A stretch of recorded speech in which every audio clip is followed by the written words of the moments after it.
Mapagpalang araw sa lahat. Guys, nandito po ako sa May Superhero Mobility. Guys, ang i-review po natin po yung CF Moto Aura 150 guys. Meron na dito, available na po dito. Sa may Binyang po yan, sa may National Highway, Barangay Platero, Binyang Laguna. Ito guys, offer white na dark green na glossy. Ito nyo, oh. Ang ganda. Yan. Tara, simulan natin itong review. So yung guys, ito na po, i-review na po natin. Ito po yung CF Moto Aura 150. Guys, oh, kita nyo naman, oh, sa itsura pa lang, oh. Talagang agaw pansin na to, saka talagang bumabali ng leg to. Ang ganda guys, palalo na pag makikita nyo ng actual. Yan. Simulan natin itong review, simulan natin sa gulong. Yan guys, ang sukat ng gulong nito 110 by 70/12 po. Guys, ito po ay ABS na. Ganda ng disc, oh. Yung front shock niya matte gray po. Tapos tubeless na yan guys, ah. Ang ganda ng spike nitong gulong na to. Tignan natin yung tatak ng gulong. Ito po guys yung tatak ng gulong niya, Yosan. Yan. Tapos, kita nyo naman, oh, para siyang kalesa type na. Ang ganda. Yan. Tapos, ito po nakadagdag, gano. Ang ganda ko kasi ng kombinasyon ng kulay niya. Yan, pearl white, dark green. Tapos, merong konting chrome na design. Yan. Yan guys, oh, yung kanyang headlight. Ano na po yan, ha? LED na po yan. Na parang may eagle eye sa loob. Pati ito guys, LED rin po ito. Yan, park light niya.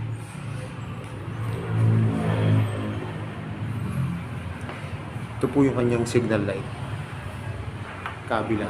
Saka guys, kung mapapansin nyo, may ganito siya rito, bilog, oh. Camera po yan guys. Yan, camera yan.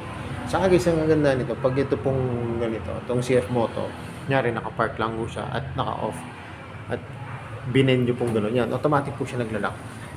Yan, oh. Hindi nyo na po kailangan isusi. Automatic na yan, no? Mamaya ako makikita natin pag inandin po natin yung dito. Ito guys, yung likod na gulong. Ang sukat naman ito ay yan guys, 120 by 70/12 po. Disc brake na yan guys, oh. Ayan, ang ganda po yung disc brake na yan. Ito po yung kanyang muffler. Ganda, maliit lang po. Kanyang heat guard ay chrome plated. Pero guys, meron dito sa loob show, meron siyang insulator. Galing, oh, para hindi uminit. Ayun, may insulator, oh, sa loob. Yung likod na gulong, 12 din po yung harap niya. Parehas na po siya guys. Ito naman po yung kanyang taillight. Yan, ganda, oh. Para siyang Cyclops. Isang straight lang po siya. Magkabilang signal light. Ito guys, so may camera siya. Yan, para kita nyo rin yun sa likod. Reflector. Yan, magkabila rin pag nalikod. Saka ito po, may ilaw po yan sa gabi para kita yung ating plaka. Saka guys, ito, kakaiba talaga yung kanyang grabber. Ang ganda ng design, no? Tapos ito po, meron siyang grade na CF. Yan. Ito naman po yung kanyang upuan. Ganda po ng pagkakagawa ng upuan ito guys, oh. Customize, oh. Yan. Tapos pagka guys, bubuksan nyo yung upuan, dito nyo lang siya pipindutin. Wala na po siya dito sa switch sa manubela. Wala na po siya dyan. Yan, dito nyo lang siya pipindutin po. Ayan, kita nyo po yung icon na yan. Ito guys yung lagay ng battery. Saka ang ganda nito guys, so pag binuksan nyo, may ilaw po siya para siyempre pag gabi, oh, makikita yung laman ng U-box natin. Spacious din po yung U-box. Yun lang guys, ang asya lang dito, half face po. Depende rin sa brand.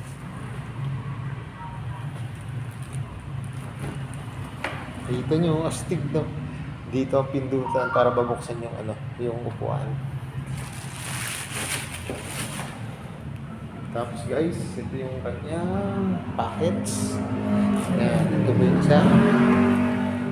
Ito guys, pakita ko sa inyo yung susi. Guys, oh, may susi siya, tapos ito siya. Tapos meron siyang chip.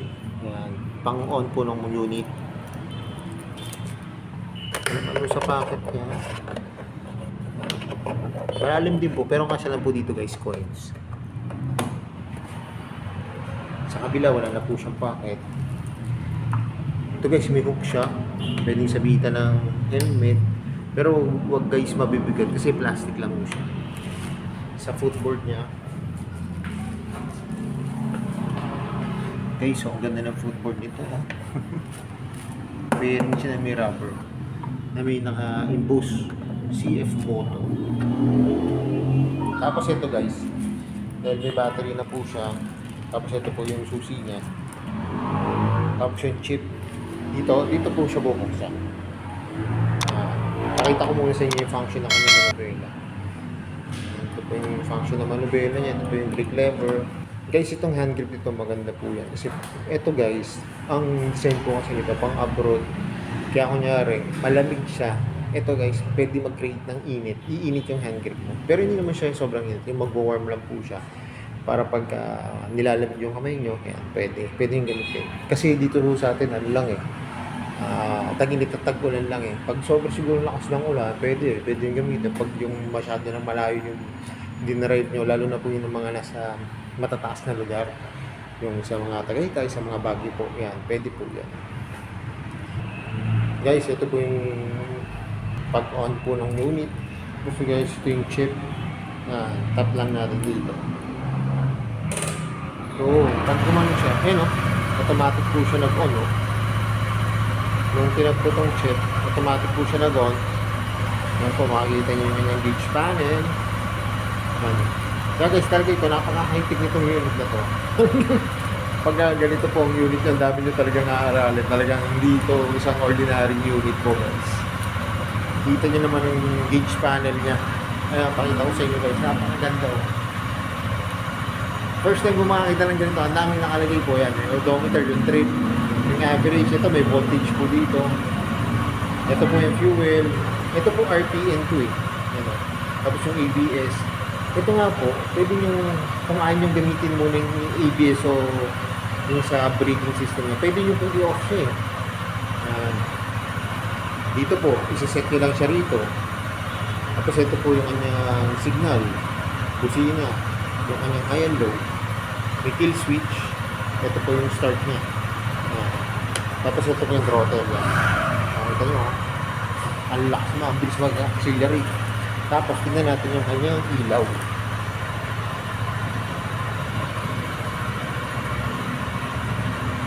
Ayan guys, puti, ganda. Pagka nag-signal po tayo,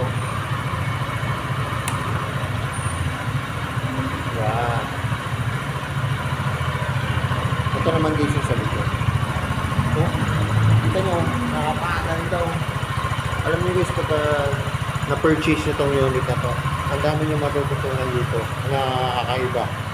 Ang dami nyo talagang function. Tapos pag in-off nyo po, yan. Tapos ito po, yan. Itatap lang natin ito. Yun po. Ayan, nag-off na po siya. Kita nyo guys yung ginawa ko. Ginano ko muna to. Slide ko muna to para mag-off siya. Saka ko po tinap tong chip. Magtataka kayo guys, ito po may susi siya. Ayan, may susi siya. Pero wala po siyang susian dito. Wala. O, diba? Wala ako kahit dito. Wala po, wala. Ito po, pwede nyo gamitin dito guys. Dito meron siyang emergency rito. Dito yung siya iyaano. Pakita ko siya. Yan guys. Yan yung ipapasok yung susi.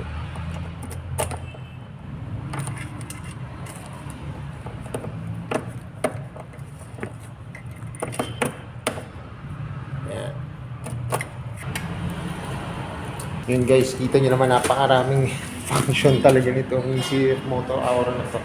Talagang napaka-techy. Techy po nitong unit na to guys. Ayan o. Saka ito po yung kanyang side mirror. Ang ganda po ng design, classic look. Saka guys, ito po yung kanyang gas tank. Hindi nyo po siya pwedeng buksan pag hindi po siya naka-on. Pero pag naka-on na po yung engine nyo, yan, buksan natin ulit. Yan. Pag naka-on na po siya, saka nyo lang po pwedeng buksan itong gas tank. Yan. Yun lang guys, wala talaga siyang lock. Any specific na lock. Hindi gagaya po nung may cover na po, ano, kaya may bukasan. Pero, kaganda naman ito guys, hindi nyo siya mabubuksan pag hindi po naka-on yung unit. Tapos yan po yung kanyang gas tank. Pwede na rin po ito habang nakaupo kayo, pwede nyo magpagas. Yan, ganyan din siya. Saka yun nga po, itong footboard niya, napakalaki rin. Ang paa ko po ay 8.5, yan. Spacious po yung galawan. Pwede kayo maglingit ng tubig sa karais. Masyado siyang malaki. So yun guys, alam ko ito na yung nabangan nyo. Magkano ba itong presyo po nitong CF Moto Aura 150? Tara, tignan na po natin yung price. So yun guys, yung presyo po nitong Aura 150, popost ko na lang po guys. Saka ako nakita nyo kanina, ang height ko po ay 5'5", pero hindi po ako tiptoe, saktong-sakto lang sa akin. Yun lang guys, ito po, kung na-try nyo po yung Kymco na unit po, yun, medyo mabigat po ito. Kasi iba yung pairings ito guys, oh. Talaga maganda yung kakahon nito. Kaya inisip ko, kaya guys, napansin ko, medyo may kabigatan yung unit. Pero, maganda yung ito yung kahit maarawan, maulanan, matagal pong bumukas ang kulay nito guys. Saka hindi ko nabanggit kanina, wala po siyang kickstart. Saka napakaano nga po yung pag-i-start niya po. Yan, itatap niya po.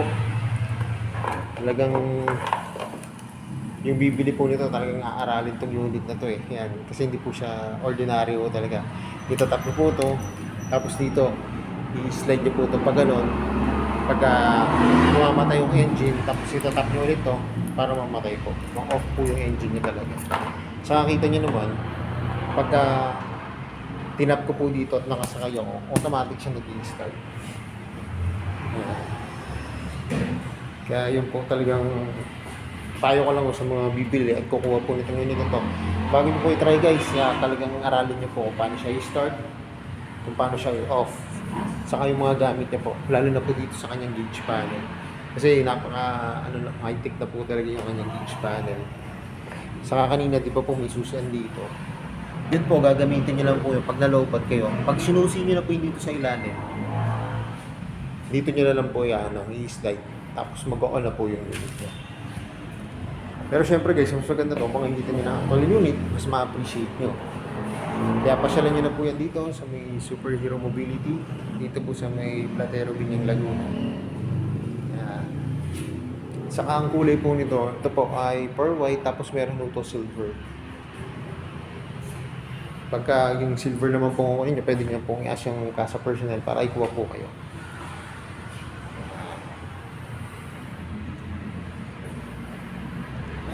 Pogi, ang ganda guys. So yun guys, hanggang dito na lang. Kung bago lang kayo sa aking YouTube channel, pasubscribe naman po at pakita notification bell para updated po kayo sa mga videos. At salamat nga po pala dito sa Superhero Mobility at nare-review ko yung mga regalo sa CF Moto dyan, sa Pinelli, yan po, available po kayo dito yan.